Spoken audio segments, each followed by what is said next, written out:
What's going on, everyone?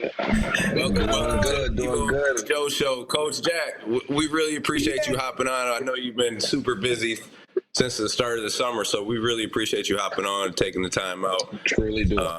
Special edition. This is special edition right here. Guys. Thank you so much.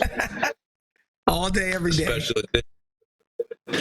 So look, Coach Jack, I want before we hop into the Syracuse stuff, I kind of want to go through what it was like for you growing up in Syracuse, playing ball, because you're kind of dominant early on, and for you, I know right now you're a big role model for not only women but for men in the community, and your energy. I told Chris Joe before the show, I said it reminded me of Coach Hopkins, who was my assistant coach, and his energy was so infectious, and I just right away when I met, that was the feeling that I got. And regardless of how good your players are, I know that you're going to have success just because of how you are and the energy that you bring. And being older now and really, figuring out, what the game is and how you got to coach these kids, the energy is the number one thing. Like, if they can't feel that, then you're not going to be able to get these kids to play hard for you. So I guess start off,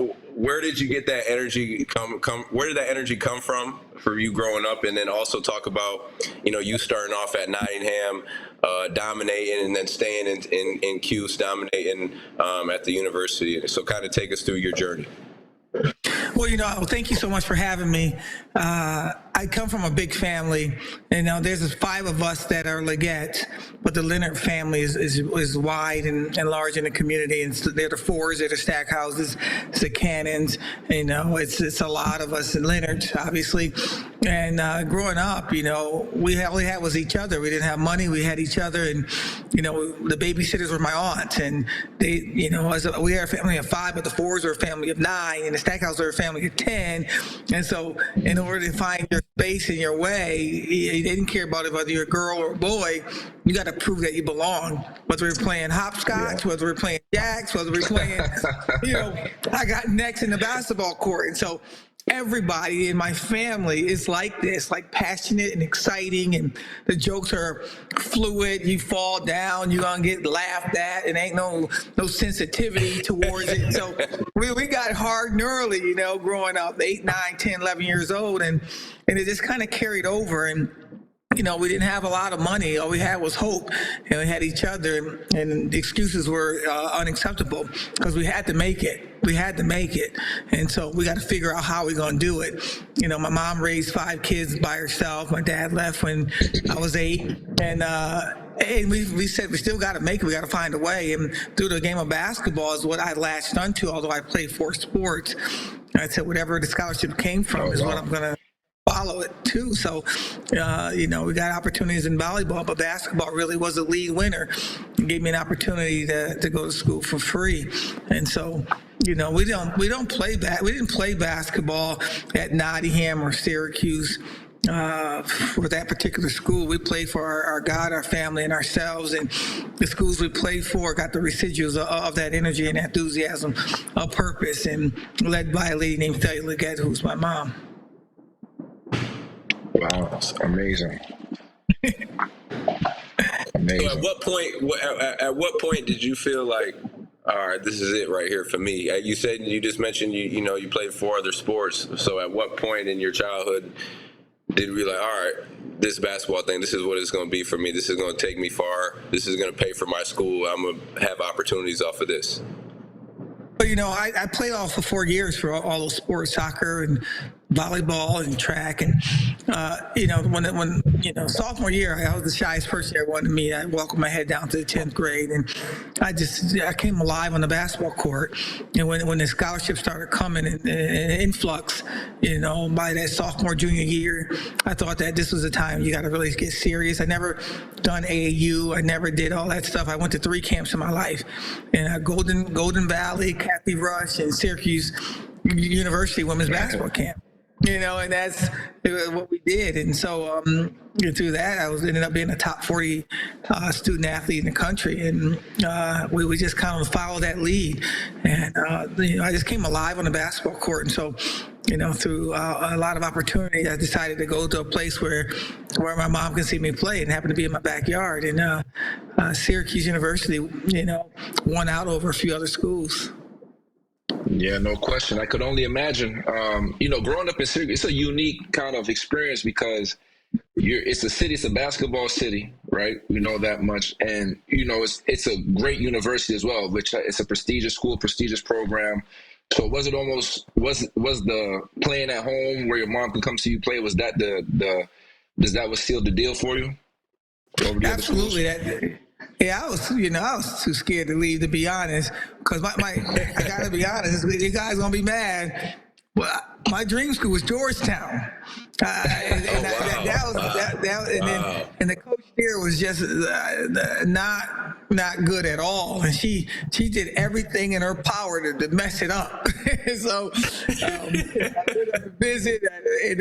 My hostess was awesome. She ended up dating a guy that was the best friends of Patrick Ewing, and so we all went out. So that was really awesome.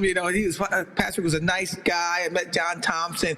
Everything was great, except I knew I couldn't play for that coach. And so we had to kind of go back to the drawing board and realize that this is what it's all about. This is like a God wink, if you will. We're a faithful family. And this was an opportunity for me to hang out at the house, my two brothers, they all wanted to come to Syracuse. They didn't get an opportunity to come and play. And I was the last one. So it kind of made sense with this coach being not the best coach for me. I decided that, this is the place that we're going to make our decision to attend school. Coach, when you got to Syracuse, you were already, I think, state championship twice, right? 2 state championships at Nottingham, I believe, right? So you said mentioned top 40 in the country.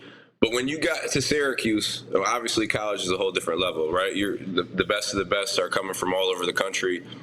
What did those 4 years do for you? And when did you kind of start to feel like, all right, I got to step my game up? Was there a certain time your freshman year when you got there, or what time during your career there did you know right away, like, all right, this is for real, I got to step my game up? You know what? I had an incredible coach in high school. Her name was Legette-Jack. She passed away in July. We just kind of decided that winning was easy in high school. It's the process, you got to be tougher than them. You got to zip it down, put it in, zip it up your heart. And, you got to do that. If anybody's story bigger than yours, then they should win. But if you want to commit to your story and your why, you go out there, you take it every possession. And so when I went to Syracuse, my expectation was, we got a winner. And I'm going to win. We're going to win. I didn't go there to be friends with everybody. I didn't go there because it was a great, buildings were around me. I went there to win. It got to the point where my mom had to get on me about my grades. Parents get on me about the grades. But I was like one of those people that'd be on Marshall Street. And I realized in my head somebody might be trying to be better than me. I'll run home from Marshall Street down Comstock in front of the grave. We did some crazy things. And I was that sophomore year, but my freshman year, I just really felt like coming off a state championship, 20-0. Let's go, man. And we had some racial divide. We had some inconsistency of like, I'm a senior, so I'm supposed to have something. I'm here to win, man. And so we got that understanding, and we got after it hard, and it was scary because, as a freshman, these people are really, they're bigger than life, these juniors and seniors. But, I think I stood firm in the fact that we wanted to win, and they just joined us. They just kind of got behind us and got to the point when after that freshman year, we did so well. There was a couple seniors trying to figure out how to get more eligibility to come back because not only did we win, we were having fun. We're having fun. We're laughing. I mean, I went to school with Vera Jones and Sue Ludwig and Missy Zacharides. We came in and we just had fun. We stayed at Sadler Hall. The big deal was to live in Skytop, right? But we made Sadler Hall, and all the seniors were coming to the daggone door saying, "Oh, we just cause we're going to come to the game, but the game's not to tomorrow. Why you at our door?" You know.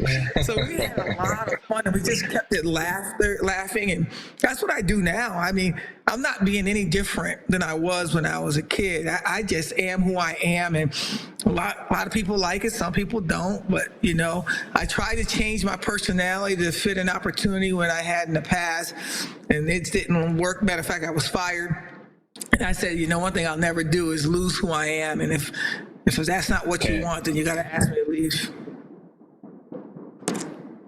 So Yeah, coming that's a in good as point a right freshman, my fault. E, go ahead. No, you're right. Go ahead, Joe. I just wanted to know. So before your freshman season, how was the program doing before as far as winning? I know you made it to a tournament your first year. You touched on winning and keeping it light and having fun and enjoying yourself, which is, you know, the key when you're playing something that you love. You got to have fun doing it. But how was the program before you arrived? Was it a winning program? Were they winning games? Or did you feel like you really were the changing factor? You know, as soon as you come in, being able to, I think, lead the team in scoring, right? I'm not sure. I'm not sure. I could be, but Yeah. but my thing is, it's, you know what? I never played the game for it to be about me. I never really wanted that responsibility. That's probably lacking courage a little bit, but I wanted it always to be about us and how we go together. And you know, if I had to rebound every ball, I'll do the rebound. If you do the scoring, if I got to do the scoring, and I'll do the scoring. And you know how it was before. I knew it was a lot of racial tension. I knew it was a lot of divide, and a lot of people weren't really serious about playing the ball the way it's supposed to be played. And, you know, we had kids back in the day, it's 84. We had players on our team smoking cigarettes. I'm like, what? It's different, man. And I just said, this is who we are. And us four, we just stuck together. And we just kind of said, we're just going to give it our best effort, you know. And so, yeah, it's fun. So, Chris, your brother coached my son. Oh, really? Yes, wow. and George that's Washington. That's crazy. Like, wait. I love that's your amazing. Coach Small world. Okay, yeah, Coach Mojo, baby. Yep. He's doing his thing at Butler now. Okay, that's cool. That's real cool. Yeah. I like that, I like that mentality. So, yep, I appreciate it. Like, this is how many times over now, but I appreciate it. You know, I got a couple nieces, nephews.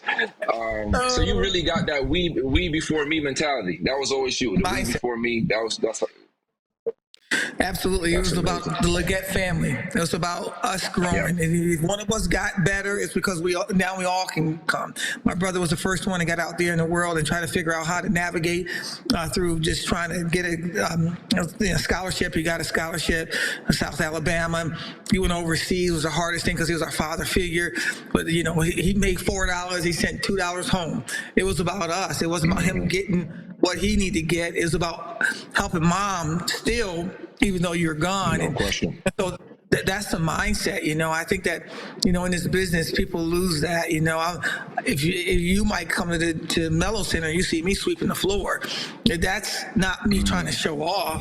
It's just how I've been raised and who I am. And it may not be conventional, but I just believe that's the way that I need to be. No, that's 100%. Like, you gonna take care of that. That's home, first of all. So you gonna take care of home, and then when the managers see the CEO doing that type of stuff, I mean, that motivates them to do more, and then it motivates the sixth man to do more, and the star player to do more. So when you see the head of the snake trickle down, the trickle down effect, and really, I mean, we've all three of us have obviously been in the game and, you know, played against great players, been coached by great coaches, and it's always going to be a together thing. You know what I mean? Because if you're trying to do it by yourself, you could only get so far. You know, and I think I've learned that more as I started like coaching, and Joe, now with you coaching a high school team, obviously you're learning more and more, but like, you can have great players, but obviously we all know, like, you have roles to play, right? And the role of the coach is to try to get everybody inspired and motivated to compete at a high level. Right. And sometimes that's hard to be able to do just with all the different egos, and especially, the level that you're at, Coach Jack, you're having the best of the best coming from all over, the country, whether it's from junior college or transfer, the best seniors in the country. How do you, as a coach, able to gel that and put it together and mesh all these egos and mesh, she might have been the top scorer, but now, she's coming on to be, one of the better shooters. How do you sit them down, explain it to them, and get them to buy into their role and get everyone to mesh together? Because that's hard. It's hard to do. Yeah. You know what? You tell them the truth. You don't have a left hand. It's not my fault. It's just the truth. You can't shoot. You work at it. We get the elbow. You just can't make an outside shot. So your role is going to be a driver for me. And it's going to be, I think that, we came here to Syracuse and had an opportunity to lose some players, and one of our best players is fourth in the country in scoring. Had an opportunity to go to the number one school in the country. A lot of the top 10 schools were coming after her like hand over fist. I think the reason why she stayed and with me is because I tell her the truth, and I hugged her when 1 o'clock in the morning when she's calling and needs somebody to talk to. I'm 100% available. This is not just my job. This is my hobby. This is my passion. And on top of this, my calling to save a young person or help a young person become 1% better in every capacity that I can. And so, one thing about me, I mean, this NIL, there's a lot of things that's going on we can kind of connect with. I don't have nothing other than myself. I'm going to give you 100% of me, and I hope that I can grow you in this 4-year period of time in a way where it can sustain you for the next 70 plus years of your life. I take it real personal. I do it despite parents. As my former players at my last institution, mother stopped speaking to me for the last 2 years. And I had to really lock in to see if I can still continue to grow this young lady. And we did the best we could. And at the end of the day, senior day came, the lady hugged me and said, "You are the person for the job." And I just really, that's humbling. And that got me into my emotion a little bit because I'm so locked into trying to help these young people. If they stay with me for a year, they stay with me for 2 years, whatever, I tell them the truth. I hug them through the pain. I jack them up when they got to get jacked up. I suspend them when they have to be suspended. I put my job on the line. If I have to lose a young lady for a game so she can learn a lesson for her life, I got to do that. And it takes a courageous person to do that. And I'm willing to do that because I think this is what he has, which is my God, on me on earth to do, is to tell these young people the truth. Because it's so much went on, the COVID, the money, NIL, and everybody's transfer. Because my cousin transferred, I'm going to transfer too. My boyfriend going this way. A lot of that idiosyncrasies. And I'm saying, if I got you for 5 minutes, for these 5 minutes, I'm not going to tell you what you want to hear. I'm going to tell you what you need to hear. And for me, that has worked up until this point. Obviously, this is my first time back into the BCS level. How am I going to navigate that, manage that? I'll have to change somewhat, but I'm not going to change in the truth category. So, Coach, when you graduated from Syracuse, right? Was there any thought of you going to play pro? Did you go right into coaching? Did you play a little bit after, or did you jump right into the coaching seat? I was going pro. I blew my knee out my senior year, and I played 38 minutes a game. I was mad they had timeouts. I was mad that, I want to play, man. Let me play. Come on, coach. You really seriously going to take me out for this 30 seconds? I was that crazy in person when it came to this game. But I blew my knee out my senior year, and I saw the game from a coach's perspective. And that changed everything. And I wanted to be a coach, and I actually wanted to come and coach with my college coach, but she didn't think I was ready to go there. So I ended up being a high school coach for 2 years, and I coached at West Hill High School. And I just felt like there was another level for me to go to. And I was saving up my money to go to a Final Four to try to get a job. And Margot Plotz called me up, and she said, Boston College at the time, and she said, I need to hire an African-American African-American coach. That was a directive of the new director of athletics. And she said, I remember you as a player. No one played as hard as you and passionate as you, but after every game, you always shook my hand and say, thank you for a good game. I don't remember that, but that's how my mama raised me. So that personality must have exuded through the play. And so my whole quest of getting into business, she said, I have 2 black players coming to Boston College, first in the history of the program. You come down here and help me sign these 2 young ladies. You got the job. I'm like, wow. That's gonna be easy. So by the time I went to Boston College, and I talked to these young ladies, and by the time I flew back and came home, I was hired as the assistant coach at Boston College, and that's how it all began. Amazing, Coach. Do you think if you would have blew your knee out in this time frame right now, you would still have been playing? Because back then, maybe, with the surgeries and stuff, maybe not as advanced. So if you did it right now, you'd have been still trying to play. And with the opportunities being much more now, especially for women's basketball. I was playing Pro-Am games. Back in the day, they call them Pro-Ams. And, a bunch of people get together, and it's like our local players, like Stu and us, we get together and go play against teams from New Jersey or New York. We all fly to Florida. We raise money, and we just wanted to play. And I played all the way up until my 4th or 5th year as an assistant coach at Syracuse. And it got to the point where my college head coach, which Coach Freeman he said, you got to make a decision. You're going to be a player, you're going to be a coach. And man, I'm 30 years old. I'm thinking like, neither one of y'all paying me well, just playing for free, working at Syracuse, peanuts, But I just knew my future was going to be longevity in the coaching, and so I had to hang up my sneakers, and after a couple of years, and I still played a little bit, in the park and stuff. So yeah, I know I'd be playing. I probably would have played to 40. But the timing was what the timing was. So I'm not surprised when I see a Sue Bird and Diane Taurasi not willing to give it up. It's not that they need anything. They need to gain the feel fulfilled, and it's hard. No matter when you quit, you guys know, no matter when you quit, it just seemed like it's 2 days too soon.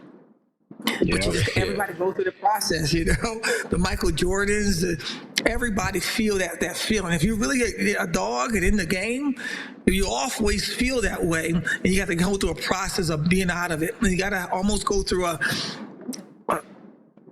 I hate to say it this vulgar, but it's almost like a death.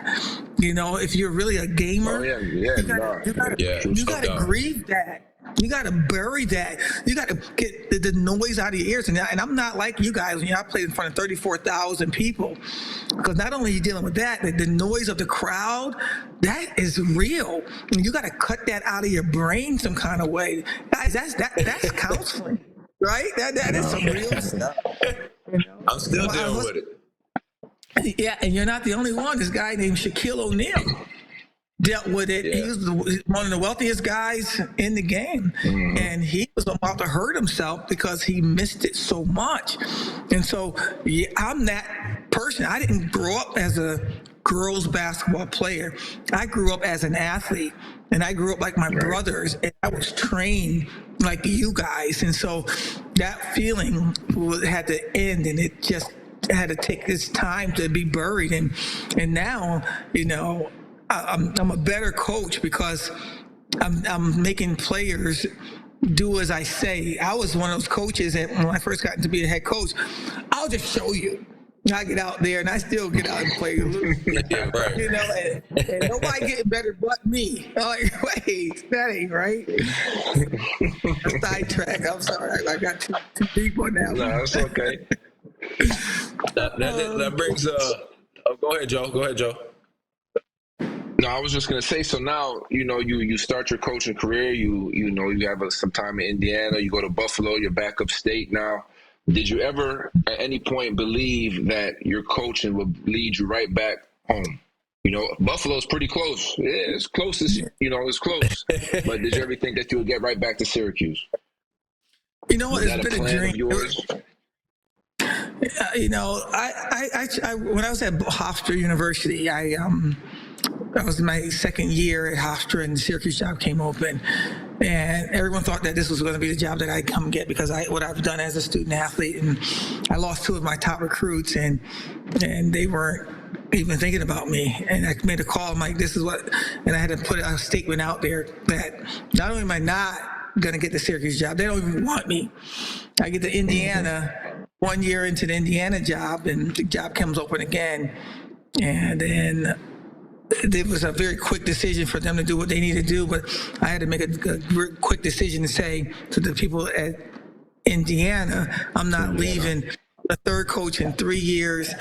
You got me. I'm a person that believe in my word. And then this opportunity came again, and I just said to myself, if it doesn't happen now, it's a dream denied. And so a lot of things happen, as you all know, in the beginning of the school year, where things kind of, the road hit the rubber, and however they say that, and you had to make some decisions. That was a very difficult time at the beginning of the year, in your alma maters, and every job I ever got, they needed somebody like me that's going to help a team heal. And so this time was different than the last two, because I think the need for what I can bring was very obvious. And then, I told my team early on that if they offer me this job in September, I'm going to have to take it because they need me, and you're ready to continue to be great. And then all the things happened, and I had to get my team back, and I had to apologize, and we had to go and do some fun things, and thank God we were able to pull together and win a MAC championship and, get to the NCAA. Congrats on that. Yeah, I appreciate you. And then this opportunity came again, and I'm not saying if it didn't happen this year, it was never going to happen, because I'm not getting any younger, and there was some more opportunities out there as well. But this is when God needs me to be here, and this is where where my feet are.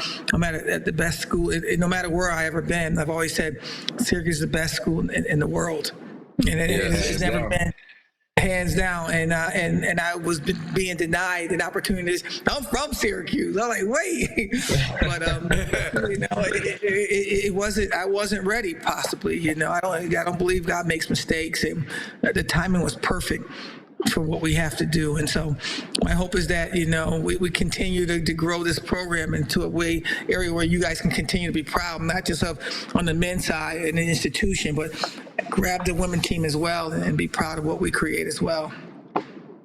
And I tell everyone too, like, Syracuse is different. It's unique, right? I've been to a lot of different universities. Obviously, on the men's side, we've had the same coach. For everyone has had the same coach, right? So that's where we have that commonality. But even then, I've been around to a lot of different. Syracuse automatically has those family vibes, like right away. Like I remember, my first time in DC or my first time meeting Sherm, like I feel like I've known this guy for 10, 15 years. You know what I mean? So like I tell everyone, when you're a part of Syracuse, like you're a part of Syracuse, like it's one big family. I met Dave Bing and never met him a day in my life. I'm feeling like, that's my uncle or something, so it's pretty special to be a part of this family. When you were able to, get your first alone moment, right? When you found out that you got the job, like everything comes full circle. You're from here, you played high school here, you went to college, you're All-American. And now you get to come back all these years later and be the head coach at alma mater, where you were born, where it all started. When you had that first time to be alone, what was that feeling, all those emotions? Because I know it. I mean, you got to have that one moment where you're just alone and you kind of take it all in, to be grateful, be thankful for everything. What was that like for you? It was surreal, like you said, Louis Orr is my big brother, Tony Bruin. I mean, I could name every Tony single B. person that played there, and to come back and just say this, that Sherman Douglas is having a golf outing out in Florida, and he's raising money for good causes, but one of the things, he's also raising money for the head coach's fund for the women's basketball team in honor of my name. That's brotherhood. That's family. Yeah. That's, that's the Billy Owens, the Derek Colemans of the world. And, those are all our brothers. And I am so humble. Pearl Washington was my brother, man. And so to know that, I'm coming home and represent not just myself and my family and my God, but also my brothers and my sisters, and that warmth you felt when you played there. When we played, and no matter we won or not, if we didn't play well, you get talked about. You had 4 points. You couldn't. It's like, damn, come on, Herman Hareed, come on, 33. Come on. And so we got after each other so hard that we just didn't want. I can never forget the time we played against Providence, and Providence just drug us all over Manley Fieldhouse. And right in the game, shout out, damn, don't come down to Marshall Street, none of y'all. I'm like, and it was real, man. It is so pure. It's just like you go down to Comstock, you get in the car with Sienna, this football wide receiver. He's driving. He just, hey, just get a ride. You don't need a car because they going that way. What we got to create is that again. We don't have that right now. I don't even think that the women's basketball players know the history of who played here. I'm not certain if our guys that's playing right now know who y'all are. Nope. We got to get that back. And I'd be damned if I'm going to be there and you ain't going to know who your brother is or your sister is, that soccer player, that lacrosse. We got to get that back, because it's not that we didn't win in a lot of our sports. It's the fact that we weren't together, and our togetherness made us better. I never did a finger roll in my life. I never went between my legs, but you can't stop what he zipped down, put in, and zipped up my heart, or that Syracuse heart. And so we got the heart. We got to get the camaraderie of oneness. And I think that what we got to start talking about is not winning wins. We created a dynasty. We won in women's basketball and football. Every year was a daggone bowl, man. We were mad that we didn't get the Sugar Bowl every year. What kind of, I don't even know that name over there. We wanted to, right? We wanted to not, you come on, St. John's. That's all y'all got. You can't, come on, Boston. Boston College is a joke. When we were playing against them in the Big East, we got to get that back, because the camaraderie was real. You can't fake that realness. You can't fake that locker room feeling. I know what happened in y'all locker room before you even play the game. All that. If I treat you like that as a brother, you know you're going to be ready as a player, right? No question. No question. Talk here. Same thing with us, man. We would say, my roommate moved out of my apartment because it was about the women's basketball team. It was not about me. It was not about her. There's a certain way we're going to be.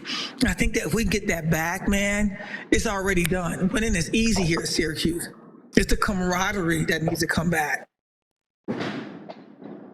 So we touched on it. You spoke about coming all the way, getting back to Syracuse, but you never mentioned how it feels to have one of your best friends and you know who you came into school with, Sue. How does it feel to have her on the staff and you guys are back together on Marshall, on Comstock, on Scott? It's like, because I know for one thing for sure, every time I get back to Syracuse, I take a 3.5, 4-hour drive from Montreal to Syracuse. As soon as I cross that border and it says "Welcome to Syracuse," I get a feeling. You know what I mean? It never left me. Every time I come back, I get that same feeling. I'm like, wow, will it ever change? I don't think so. Every time I come, I get goosebumps when I see the Dome, when I see Marshall. It's just a feeling I get. So I know for you, it must be very similar. You're able to go to war in a different manner now with someone who, you spent 4 years with in school. How's that for you? It was a dream, man. We talked about this as a freshman, and Sue real quiet. She talked real low, and I'm like loud. And she's one of those people that the coach would tell us to play. We sit there. I'm like, yeah, got it. I go on the court. Sue would be like, I said, Sue, what'd she say? And she's on the block. And so she's been so smart, so a big part of my success. that to have her, retire and join me on this journey, her word was her bond, and here we are right now. And we said, you know what, we're going to be professional when we get in the office all the time, all right? Because we can't go back to that Flea and Wheeze thing, because that's my nickname was Flea, and her nickname was Wheeze. And so it's Coach Jack, we got it, yeah, let's go. Hey, Flea, what's up, Wheeze? We all day long. I'm like, oh, man, I did that. It's just so, we can't change, man. We're on the road, on the quad with recruits and stuff, and we supposed to be showing the daggone kids, the campus. No doubt. Oh, man, look at that. It's the Hall of Language. And we start talking about stories going on in the class, and you fell asleep.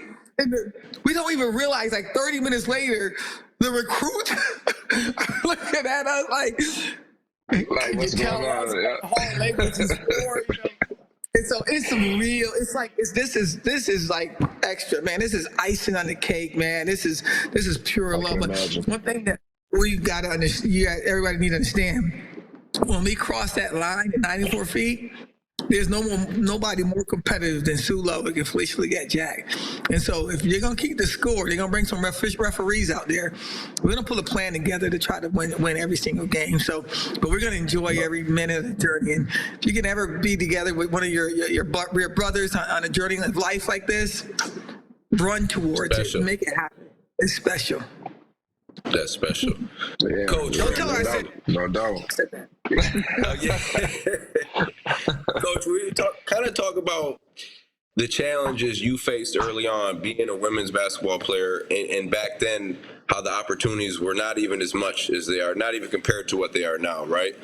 And then to where you are right now, to where the opportunities are for these young women to be able to play outside of college, overseas, WNBA, opportunities to make a lot more money, right? Endorsement. We see Brianna Stewart. We see a number of different women athletes that are doing great with off the court stuff. But for you, being involved in that process and watching the game evolve and having a huge part in that, coaching, playing, what does that make you feel like? Knowing that it started here and now you see it here, especially being not only a woman, but an African-American woman going through those times and having to deal with all those challenges. How does that make you feel, and to know that you have had a huge part of it and a huge role in that evolution? I feel like I've underachieved. I thought at this age of my career that would be way ahead of this. I thought it would be a lot more equitable. I thought there would be more situations where you see talent, you see that passion, you see that gift, you see that blessing. You pay for that. You honor that with equal pay for equal work. We have come a long way. Title IX has done some really good things. I think that since '72, when we were trying to get Title IX to mean something, we still haven't really done enough. You mentioned a young lady named Brianna Stewart who won 4 national titles, has won in every category. And I can't even say this without wanting to just scream. She still doesn't make more than the worst player on any NBA team. Let that resonate.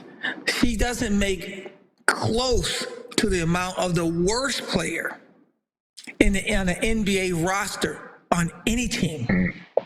That's not equitability. That's not coming to after 38 years of entering into college that we should be at right now. Because when you watch somebody like that play, you say, you deserve it all, Miss Stewart. And for us to recognize her on a billboard here in the city of Syracuse, respect, because she has earned it. And I think that we got to loosen up our inability to see women as equitable or even better. Because without women, we won't have anybody, right? We've reproduced everybody that's in this world. That's a fact. Yes, ma'am. Let's make it make sense to us. And we're 52% of the population in the world, right? But we own the least amount on this earth. And because what I do believe is a problem is we as women to think that this is all we deserve. And I am so humbled and grateful for the opportunities I've earned, because I've earned it. I started at home base, and I'm touching first base, and I'm rounding the bases every single year I get older. But I just don't think that we have to talk a certain way. I'm an aggressive woman. I'm a big woman. I talk with a very masculine voice, and so people are afraid of me, and I don't get a lot of opportunities. But nobody that's like this on the men's side, you have to dumb down. What am I saying? What do I stand for? What is my character like? Why isn't that what we judge the person that's being honored this opportunity? And so we have a long way to go, women, and we have a right to be equitable, and we have a right to even be better. And I say that more confidently now on my last few years in this business. I'm at my less years. I got less years than I had before, because I've been in for 34 years. My prayer is that we stand up, we stand out, and we walk with a lady named Dawn Staley, who's making all the right moves on saying how we matter and how we deserve it. Sorry about that answer. It's not a fun answer. That was real. We want all real, authentic, 100%. How you feel, like, please don't hold back. And because that, I agree with you 100%. I think strides have been made, right, but not far enough, like you said, to where they're, what they're performing out in the court and what they're giving out in the court, it doesn't make sense, the money that they're getting, right? They should be getting 10 times the amount of money they're getting. So what shouldn't have to go overseas. You shouldn't have to go overseas. You shouldn't have to be going there. What happened with the Brittany Griner situation? BG being in this situation. We shouldn't even have to be to deal with that stuff. So, Coach, in your mind, what are the steps that need to be took in order to evolve quicker, keep evolving, but at a quicker pace, at a faster pace, to where we could close that gap? Blessed Dad, Kobe Bryant was on his way, in my opinion, of changing WNBA, changing the way people saw women, changing things to equitability. And I think that I don't have all the answers, but I think that the people that are in the NBA, who we had a good formula with the ABL.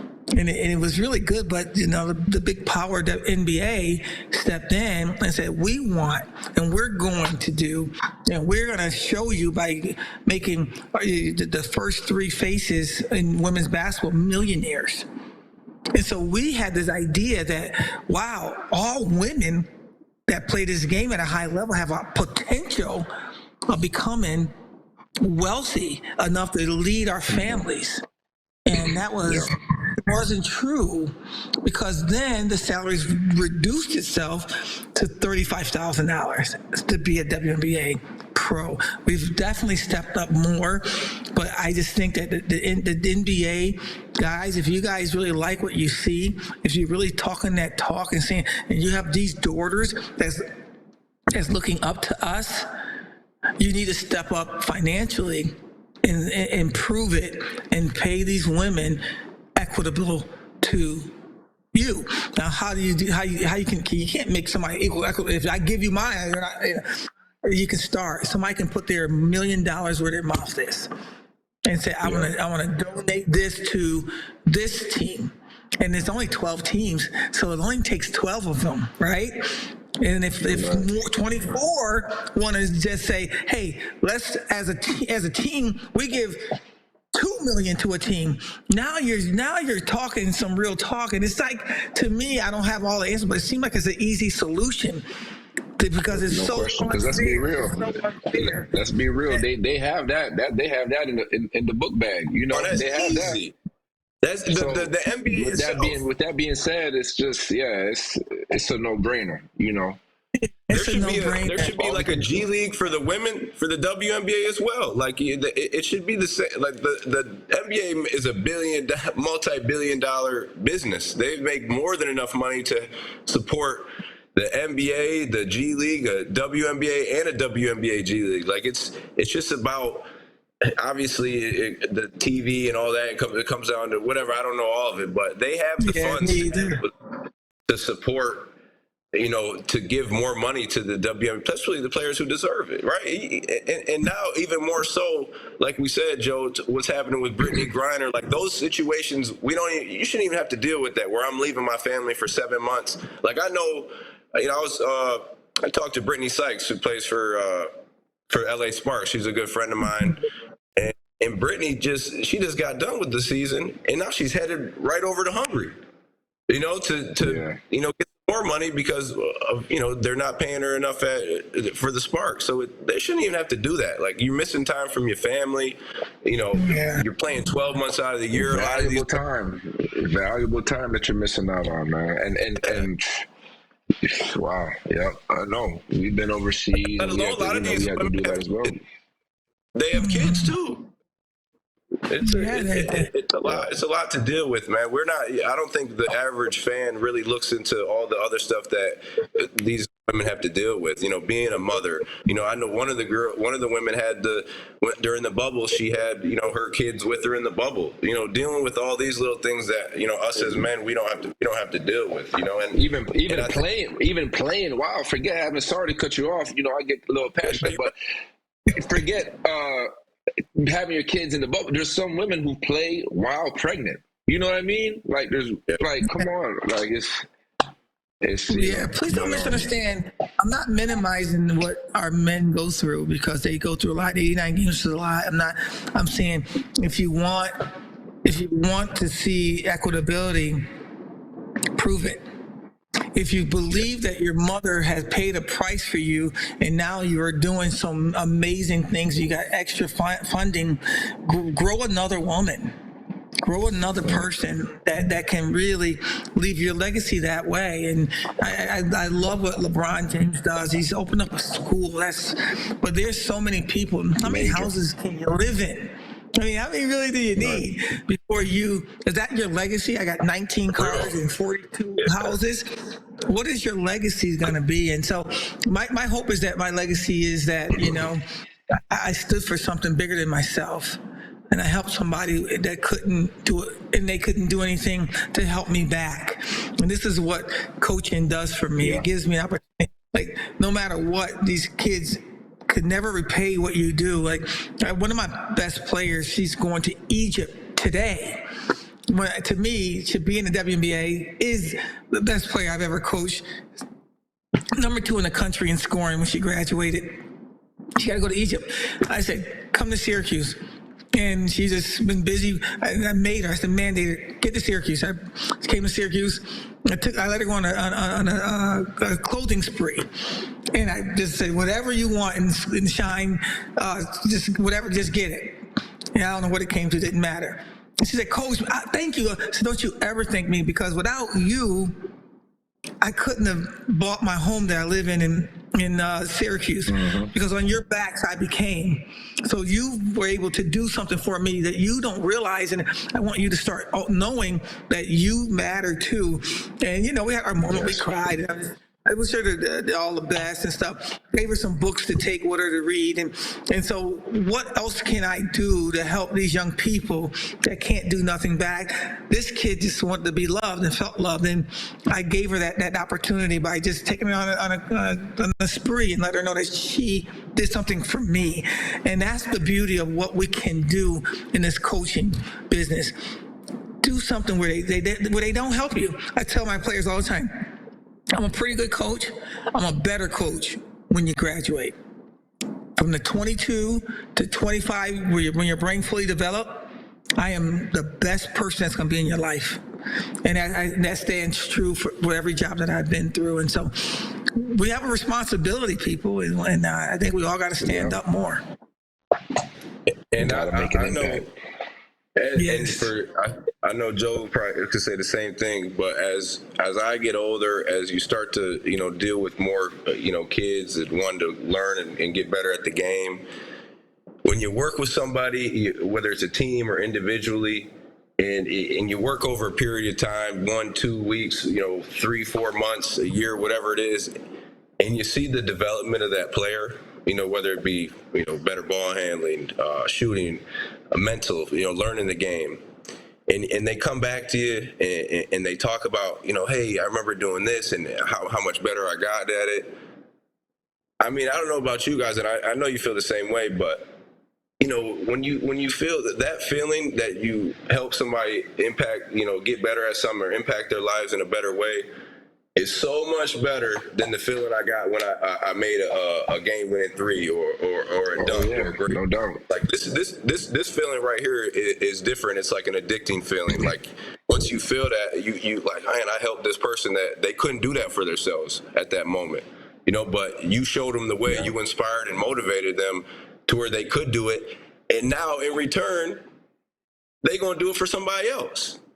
So that like that trickle down effect, and I just speaking with you, Coach, I just feel like that's what you just bring in. Like you talked about how you're a better coach when they're gone, right? But what makes you like a great person is just like the energy you bring and like how it's so authentic. Like you could just feel it talking to you, right? I told you right away, like I could just feel it talking to you. You could feel the vibes. We talk about it now, Joe. Like you can feel the energy from somebody when you come into the room off that first conversation. Like I could feel with you, like the impact you have on people goes far and beyond that basketball court, just by your words and your energy. Like, and I think that's so meaningful as a coach, because it's not about the X's and O's. It's when you get to this level, like these kids know, but they could play ball. Now it's about, can you engage these kids enough, motivate these kids enough, inspire these kids enough to go out and play for you as hard as they can, right? Because that's not the gratification right there. Exactly, man. And to see that, man, to see that from a player come back and impact their life, nothing like it, man. Nothing like it. And that's why the more I get into it, the more I want to be in that type of business, because of those type of things. That's priceless right there for me. It really is. It's thankless a lot, because you got to come home crying a lot, because you got to say no to what a kid want and know that there's other things that she may need, and you got to stick to it. And it's hard, and sometimes your coaches don't understand why you do it, and sometimes your administration don't know why you're doing it. But if you got the right mindset on why you're doing it, you got to stay true to it. I coached a kid, she's some Jamaican kid, tape between her glasses, couldn't afford, nothing. And she played for me at Hofstra. And I went to Jamaica for vacation, and she's a 15-year vet now, and overseas. She's now retired from playing, and now she's an agent. And she said, "Coach, you in Jamaica?" "Yeah, I'm right now. I'm coming to see you." And so she comes over to the resort I was at, and we just hung out. And I said, "Vanessa, tell me what it's like, She said, "Coach, I don't understand. You don't understand. Anywhere you are in this world, I'm going to find you, because you impacted my life so deeply. I had nothing. I couldn't lift my knees up. You get them all in the gym at 6 o'clock in the morning just to high knee me so I can get my knees up.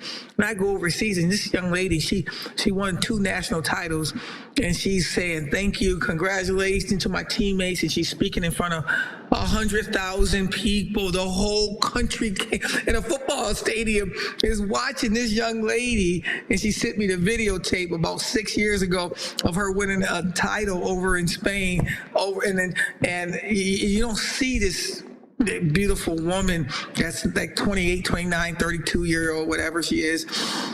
You see that 17-year-old kid that came at you with his eyes wide open saying, "Can you help me?" I said, "I don't know, but I'm going to try. I'm going to try every single day." Every single day. Yeah. And they just get 1% better. And then next thing you know, they win a national title, and now their agents and their professionals and mothers and the guy, I just say to the guy all the time, I said, "Don't let me get in the way of helping your children. And if you can help me help them, then that's how my cup will overflow, because I've done everything I can do in this game for myself. My whole reason for living is one, to be a better daughter for my mother, and a better wife for my husband, and a better mom for my son. But most importantly is a better coach, a better person for the people that's looking up to me, who can give me nothing, but I have to figure out how to give them everything that's going to sustain them for 70 plus years. That's amazing. You know what, Coach? So, my brother told me this quote, which I use a lot. I go, I do clinics in Syracuse with Eric, or camps, or whatever we do, right? And I feel like you exude this right here. And this quote was, "A candle loses nothing by lighting another." And I feel like you really, that's who you are, that's who you've been. And you give those the same way, you are with these kids, and they become women. And that's how it continues. Your legacy will never die, because a part of you will always be in somebody from the time that you impacted that one person, and you're going to live on just the way that you are. Your energy, the way that you move, and the way that you care is so much more than what the game of basketball could do for these kids, right? Because it's all about the impact we have on their lives. And I think that, again, that quote is definitely you right there, and I love your energy. I got goosebumps about 2-3 times just you talking. It's just been amazing. Seriously, though. It's been amazing sitting and talking with you. I love people, and I love to help people. And, my brother used to call me the mayor of the city, because I'm waving everybody. It takes a second to be nice. It takes a second to help somebody come across the street. And you said it perfectly. That's the drug. That's the drug why I stayed in it so long, because a candle loses nothing by lighting another. And if I can continue to light just one person, they may not like me, they may not can give me anything back, but if they can light somebody else's candle and give somebody an outside opportunity, you know what? We've done a pretty good job. So we fight on. Exactly. We got a big responsibility this season. It's going to be a hard road, a long road. But I think you chose me for a reason, and we're going to give it everything we got to make you guys proud. I promise you that. Hey, I'm Coach, looking forward to coming down to a few games. Go ahead. Yeah, absolutely. Last thing, Coach, before we let you get out of here, just give us a little preseason scouting report on the team, maybe some expectations, and what we expect to see out there on the floor. Expectations to win a national title. It always is. I think winning is easy. I think the process is going to be interesting, because we got 10 new players, and we adopted 4 children. That was four players, student athletes that was already here, and how they gel and how quickly they gel is going to give you an idea how great we're going to become. I think that we did a tremendous job this summer of letting go of the me and gotten better with the we. We got some really crazy players that's awesome. Like there's a Deja Fair, scored over 2,000 points, but there's a Tisha Hyman, who's a real deal. It's Olivia Owens, who came from Kentucky, who was a 4-star, and we got Asia, who was a 6'2", shooting 4, and we got the second leading rebounder in the country and stretch. So we got a lot of pieces. We got a young lady named Georgia Woolley that came from Australia, got Rookie of the Year for me over in Buffalo, and she joined me here. And so we got so many people that said yes to this amazing school and this crazy coach. And if we can figure out how to pull these young ladies together and they get out of the me and get the we going, I think that the ACC is going to really have a really tough time taking what we believe belongs to us, and that's victories. Oh man, hey, Coach, I appreciate you coming on. Like I said, like your energy, is so impactful and inspiring, and I'm like Coach Joe said, or Chris Joe said, I'm gonna be Coach Joe too. Sorry, Chris. We're gonna be at the games supporting this year. Definitely.